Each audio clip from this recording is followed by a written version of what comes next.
కార్యక్రమం చేసేటటువంటి పద్ధతుల్లో ఇవాళ రాష్ట్ర ప్రభుత్వం పనిచేస్తున్నది చాలా దురదృష్టకరం. దానితో పాటు సెన్సేషనల్గా మనం చూస్తున్నాం, యూట్యూబ్లో ఏది చూసినా 2-3 రోజులు అదే వస్తుంది. ప్రశ్న రావణ్ అరెస్ట్, విడుదల, ప్రశ్న రావణ్ మళ్ళా అరెస్ట్, మళ్ళా విడుదల. ఆగిందా? ఆగల. మళ్ళా అరెస్ట్, మళ్ళా విడుదల. అందరూ తాగిందా? 3సారి కూడా ఆగల. 4ఓసారి మళ్ళా అరెస్ట్, మళ్ళా విడుదల. 5ఓసారి అరెస్టు నెల్లూరు సబ్ జైలుకి, నెల్లూరు జైలుకి, సెంట్రల్ జైలుకి. ఇప్పుడు ఆగింది. ఎంత దుర్మార్గం ఇది! ప్రశ్నారావణ్ అనే వ్యక్తి మా పార్టీ కాదు, ఈయనే కాదు, కేవీఆర్ కూడా మా పార్టీ కాదు, మా పార్టీ యాక్టివిస్టులు కాదు. వారికి జర్నలిజంలో ఉన్నటువంటి అనుభవం మేరకు వారికి కొంత భావాజాలం ఉంటుంది, వారి ఐడియాలజీ. ఆ ఐడియాలజీ ప్రకారం ప్రజల్ని కన్విన్స్ చేయడం కోసం వారు అనేక రకాలుగా ప్రయత్నం చేస్తూ ఉంటారు. యూట్యూబ్లో జర్నలిస్టులుగా వాళ్ళని ఇష్టం అరెస్ట్ చేసేస్తారా? తప్పు చేస్తే కేసు పెట్టండి, తప్పేం లేదు, ఎవ్వరికి అభ్యంతరం లేదు.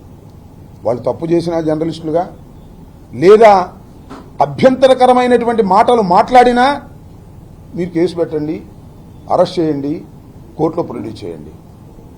దీనికి ఎవ్వరూ అభ్యంతరం పెట్టరు. కానీ మీరు చేస్తున్నది ఏమిటి? ఇక్కడే మేము అభ్యంతరం పెడుతున్నాం. వైఎస్ఆర్ కాంగ్రెస్ పార్టీ ఇలాంటి ప్రక్రియని, వాళ్ళ ఐడియాలజీ పక్కన పెట్టండి, వారు మాట్లాడినటువంటి మాటలకు మించి కేసులు పెట్టడం, కేసులు పెట్టి అరెస్ట్ చేయటం. నేను తెలియగలుగుతానండి, ఒకే ఇన్సిడెంట్, ఒక నేరం అనుకుందాం కాసేపు, ఆ నేరం మీద ఎన్ని కేసులు పెడతారండి ఈ రాష్ట్రంలో? ఎన్ని కేసులు పెడతారు? నా మీద 36 కేసులు పెట్టారు. కోర్టు ఏం చెప్పింది? అయ్యా, ఈ 36 కేసుల్లోనూ 36 సార్లు అరెస్ట్ చేయడానికి వీల్లేదు, ఇవన్నీ కూడా ఒకే ఎఫ్ఐఆర్గా ట్రీట్ చేయండి, వీటన్నిటినీ కూడా సాక్ష్యాలుగా తీసుకోమని చెప్పింది. సేమ్ ఇవాళ ఏంటి తీసుకొచ్చారు, పిఠాపురంలో పెట్టారు. ఎవరిని? ప్రశ్నారావణ్ణి పిఠాపురంలో పెడితే పిఠాపురం కోర్టు వారు అబ్బే ఈ కేసు అరెస్ట్ చేసేది కాదు అని వదిలేశారు. ఈ కోర్టు వదిలేసిద్దా, ఇంకో కోర్టుకు వెళ్దామని చెప్పేసి అదే కేసులో మళ్ళీ అరెస్ట్ చేశారు. తీసుకెళ్లి సత్వరంలో అరెస్ట్ చేశారు, అక్కడ కోర్టులో పెట్టారు. వాళ్ళు కూడా అన్నారు, అయ్యా ఈ కేసు ఏమీ లేదు, తీసేయి అన్నారు. అయ్యారా? ఆగరా. మళ్ళీ మచిలీపట్నం తీసుకొచ్చారు, మచిలీపట్నంలో మళ్ళీ అరెస్ట్ చేసి కోర్టులో పెట్టారు. మచిలీపట్నం మ్యాజిస్ట్రేట్ గారు కూడా అబ్బే దీనిలో కూడా ఏమీ లేదే, అసలు అరెస్ట్ చేసే పనే లేదు, ఇచ్చేయమన్నారు. అక్కడికైనా బుద్ధి వచ్చిందా మీకు ప్రభుత్వానికి? రాలా. అక్కడి నుంచి నక్కబెల్లి తీసుకెళ్లారు, అక్కడ ప్రొడ్యూస్ చేశారు. అక్కడ కూడా బుద్ధి వచ్చిందా? అక్కడ కూడా అబ్బే ఇది అరెస్ట్ చేసే కేసు కాదు, వదిలేయమన్నారు. అప్పుడు అసలు కేసే మార్చేశారు. 4 కోర్టులో పెడితే ఒక్క మ్యాజిస్ట్రేట్ కూడా మాకు రిమాండ్ ఇవ్వలేదు, కాబట్టి ఈ సెక్షనే మార్చేద్దాం అన్నారు. అది అట్లా పెడదాం. ఈ 4 పోలీస్ స్టేషన్లు ఏం చేశారండి? పోలీస్ స్టేషన్లో ముద్దాయిగా ఉన్నటువంటి రావణ్ణి దాడి చేసి కొట్టాలి, చంపాలి అని ప్రయత్నం చేస్తే ఎక్కడికి వెళ్తుంది ఈ రాష్ట్రం? ఎక్కడికి వెళ్తుంది ఈ ప్రజాస్వామ్యం? ఎక్కడికి వెళ్తుందని అడుగుతా ఉన్నా. ఈ ధర్మమేనా, న్యాయమేనా? ఇలాంటి సమయంలో మేము కూర్చోవాలి, మా పార్టీ కాదని. ఆయన మా పార్టీ కాదు, ఆయన ఒక యూట్యూబరు. ఇలాంటి అన్యాయం, అక్రమం కూటమి ప్రభుత్వం చేస్తుంటే వైఎస్ఆర్ కాంగ్రెస్ పార్టీ, జగన్మోహన్ రెడ్డి గారు చేతులు కట్టు కూర్చోవాలని అడుగుతా ఉన్నా, నోరు మూసు కూర్చోవాలని అడుగుతా ఉన్నా.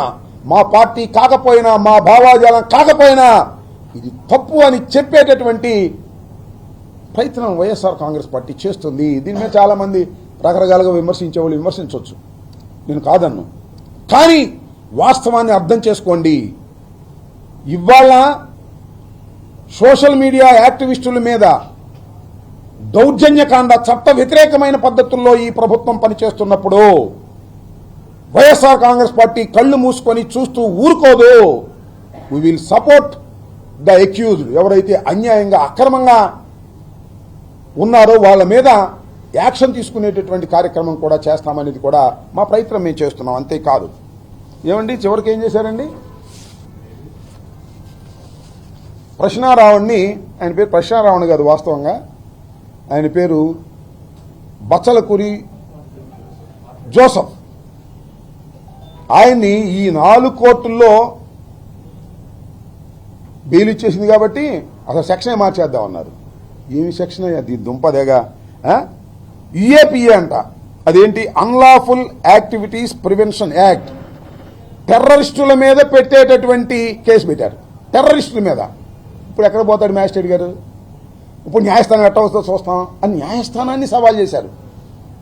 న్యాయస్థానాన్ని, ఎందుకంటే ఈ యాక్ట్ పెడితే, ఈ సెక్షన్ పెడితే లోయర్ కోర్టు బెయిల్ ఇవ్వడానికి వీల్లేదు. అందువల్ల లోయర్ కోర్టుల మీదే ఛాలెంజ్ చేసే పద్ధతుల్లో ఇవాళ వక్రీకరించి ఒక తప్పుడు కేసు పెట్టారండి. తప్పుడు కేసు రావణ్ మీద. రావణ్ మావాడు కాకపోవచ్చు, మా పార్టీ కాకపోవచ్చు, వాళ్ళ సతీమణి చెప్పింది మాకు ఏ పార్టీతో సంబంధం లేదు అని. ఇలాంటి తప్పుడు కేసు పెట్టి ఉగ్రవాదుల మీద పెట్టేటటువంటి కేసుని ఒక యూట్యూబర్ మీద మిమ్మల్ని ప్రశ్నిస్తున్నారనే ఉద్దేశంతో మీరు పెడితే మేము చూస్తూ ఊరుకోవాలా? వైఎస్ఆర్ కాంగ్రెస్ పార్టీ ఈ తప్పును తప్పు అనకూడదా? తప్పును తప్పు అంటాం.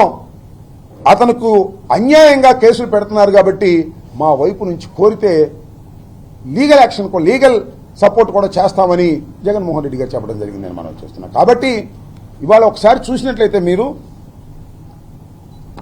కేవీఆర్ మా పార్టీ కాదు, రావణ్ మా పార్టీ కాదు, చచ్చిపోయి బూడిదైపోయినటువంటి సాయికృష్ణ మా పార్టీ కాదండి.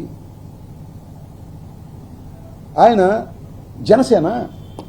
అంతేకాదు పేరుపోగు కాంతి కుమార్ మా పార్టీ కాదండి, ఆత్మహత్య చేసుకున్నాడు. పోలీస్ హెరాస్మెంట్కి భరించలేక ఆత్మహత్య చేసుకున్నాడు. అతను మా పార్టీ కాదు, తెలుగుదేశం. తెలుగుదేశం రావాలి రావాలి రావాలి అని, చంద్రబాబు ముఖ్యమంత్రి కావాలి కావాలి అని దేశమంతా తిరిగాడు నాన్న. మా పార్టీ కాదు. ఇటు వదిలేస్తామా? మానవ హక్కులు అరించిపోతున్నప్పుడు, పోలీసు యంత్రాంగం దుష్ట ప్రయత్నం చేస్తున్నప్పుడు, ప్రభుత్వం చేతిలో కీలుబొమ్మల్లాగా పోలీసులు వ్యవహరించి ఏ కేసు పడితే ఆ కేసు పెట్టేసే కార్యక్రమం చేస్తున్నప్పుడు, బాధితుల్ని ముద్దాయిలు చేస్తున్నప్పుడు వైఎస్ఆర్ కాంగ్రెస్ పార్టీ చూస్తూ ఊరుకోదు. వారికి రక్షణగా వస్తుంది. అతను తెలుగుదేశం కావచ్చు, అతను జనసేన కావచ్చు, అతను ఏ పార్టీకి చెందినవాడు కావచ్చు, ఒక అన్యాయం సమాజంలో జరుగుతున్నప్పుడు వెలుగెత్తి చాటవలసినటువంటి బాధ్యత 5 సంవత్సరాలు ఈ రాష్ట్రాన్ని పరిపాలించినటువంటి ఒక రాజకీయ పార్టీగా, 40% ఓన్ బ్యాంక్ కలిగినటువంటి రాజకీయ పార్టీగా, ఒక చైతన్యవంతమైన రాజకీయ పార్టీగా ఖచ్చితంగా ఈ తప్పుల్ని ఖండించడానికి ప్రయత్నం చేస్తుంది. ఇవాళ రావణ్ విషయంలో కూడా అన్యాయంగా, అక్రమంగా ఎక్సెస్ యాక్షన్ చేస్తున్నారు. కేసు పెట్టండి, తప్పులేదు. కేసు పెట్టండి, కోర్టు ప్రొడ్యూస్ చేయండి, బెయిల్ ఇచ్చేస్తే పంపించేయండి, మళ్ళీ వాయిదాలు పిలవండి. అట్లా కాదంట, కేసు మీద కేసు, కేసు మీద కేసు, కేసు మీద కేసు, కేసు మీద కేసు. చివరికి ఇప్పుడు ఎక్కడ చల్లబడ్డారంటే, రావణ్ణి నెల్లూరు సెంట్రల్ జైలుకి పంపించిన తర్వాత అమ్మాయ ఇక చంద్రబాబు నాయుడు గారు, లోకేష్ గారు అప్పుడు నిద్రపెట్టినట్టుంది. ఎన్నాళ్ళు పెడతారయ్యా? నాకు అర్థం కాలేదు. ఎన్నాళ్ళు పెడతారు రావణ్ణి?